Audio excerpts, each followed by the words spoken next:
রাজ্যের মুখ্যমন্ত্রী professor doctor Manik Saha ও রাজ্য সরকার রাজ্যকে নেশামুক্ত করার জন্য যে আহ্বান জানিয়েছেন, এই উদ্দেশ্যকে সামনে hepatitis foundation of Tripura Udaipur শাখা ও উদয়পুর পূর্ব গোকুলপুর গ্রাম পঞ্চায়েতের উদ্যোগে অনুষ্ঠিত হয় নেশা বিরোধী সভা। এই নেশামুক্ত গ্রাম পঞ্চায়েতে গঠন করাকে সামনে রেখে পূর্ব গোকুলপুর গ্রাম পঞ্চায়েতের মহিলাদের দিয়ে গত পৌষ সংক্রান্তির দিন এক আলপনা প্রতিযোগিতা অনুষ্ঠিত হয়। এই আলপনা প্রতিযোগিতায় যে সমস্ত মায়েরা প্রথম 5 জনের মধ্যে স্থান করে নিতে পেরেছেন তাদেরকেও সংবর্ধনা প্রদান করা হয়। এই অনুষ্ঠানে প্রদীপ জ্বালিয়ে শুভ সূচনা করেন বিধায়ক জিতেন্দ্র মজুমদার।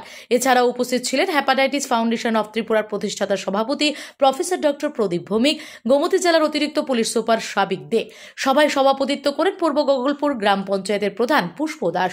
স্বাগত ভাষণ দেন উপপ্রধান গোপাল সরকার। বক্তব্য রাখতে গিয়ে উপস্থিত অতিথিরা বলেন, রাজ্যকে নেশামুক্ত করার জন্য প্রথমে মায়েদের এগিয়ে আসতে হবে। ছেলে কি মেয়ে কোথায় যায়, কি করে, বিদ্যালয়ে কি করছে, নিয়মিতভাবে শিক্ষাকেন্দ্রে যায় কিনা, এসব মায়েদের খবর রাখতে হবে। সরকারিভাবে যে তথ্য এসেছে তাতে দেখা যায় যুবকরা এই রাজ্যে নেশায় আসক্ত হয়ে উঠছে, যা আগামী দিনের জন্য খুব একটা ভালো বিষয় নয়। নেশার সাথে সাথে HIV-র সংখ্যাও বেড়ে যাচ্ছে।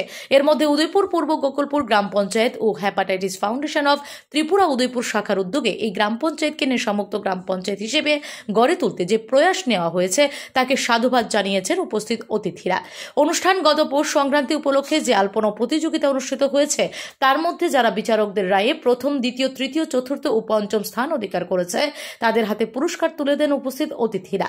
আগামী দিনে উদয়পুর মহকুমায় গ্রাম পঞ্চায়েতগুলো ও তাদের পঞ্চায়েতকে নেশামুক্ত গ্রাম পঞ্চায়েত হিসেবে গড়ে তোলার জন্য এখন থেকেই করা হচ্ছে প্রয়াস। আমাদের বারবার মনে হয়েছে একটা রোল মডেল থাকা উচিত।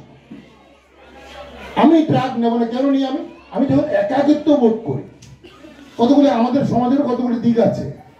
আমরা যখন আমাদের 3-4 জন ভাই বোন থাকে না, ওরা নিজেরা যখন কথাবার্তা আলোচনা করে, এটা কথা যে পিয়ার গ্রুপ, নিজেদের বন্ধু বান্ধব আলোচনা করার সুযোগ পাই, তখন কিন্তু আমার খারাপ হওয়ার সুযোগ নেই।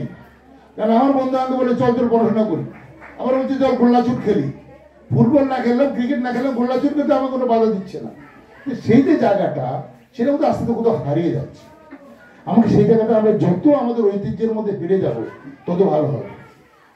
যেটা বলছেন রোল মডেলের প্রয়োজনটা কি? বাড়িতে মা বাবা যেমন রোল মডেল আমাদের সবার জীবনে আছে, আপনি একবার চোখ বন্ধ করে দেখতে পাবেন, ওই লোকটার ছবি দেখতে পাবেন। Bureau report, S Bharat live 24 hours. সবকিছু ভেঙে গেলেও যা ভাঙে না তা হলো পাথর, আর তাতে একটি নাম শ্রেষ্ঠ, যার নাম ভারত নির্মাণ ইনফ্রাস্ট্রাকচার। ভারত নির্মাণ ইনফ্রাস্ট্রাকচার এক বিশ্বস্ত উন্নত মানের পাথর সরবরাহকারী সংস্থা। রাস্তাঘাট, বাড়িঘর নির্মাণের জন্য উন্নত মানের পাথর সরবরাহ করে থাকে এই সংস্থা। আপনাদের স্বপ্নের বাড়িঘর কিংবা রাস্তাঘাট তৈরির জন্য পাথরের প্রয়োজনে যোগাযোগ করতে পারেন আমাদের সাথে। আমাদের ঠিকানা শান্তির বাজার super market near SBI bank. আমাদের দূরভাষ নম্বর 8730877895। ভারত নির্মাণ ইনফ্রাস্ট্রাকচার এক নির্ভরযোগ্য বিশ্বস্ত প্রতিষ্ঠান। তাই আর দেরি না করেই এখনই যোগাযোগ করুন আমাদের সাথে।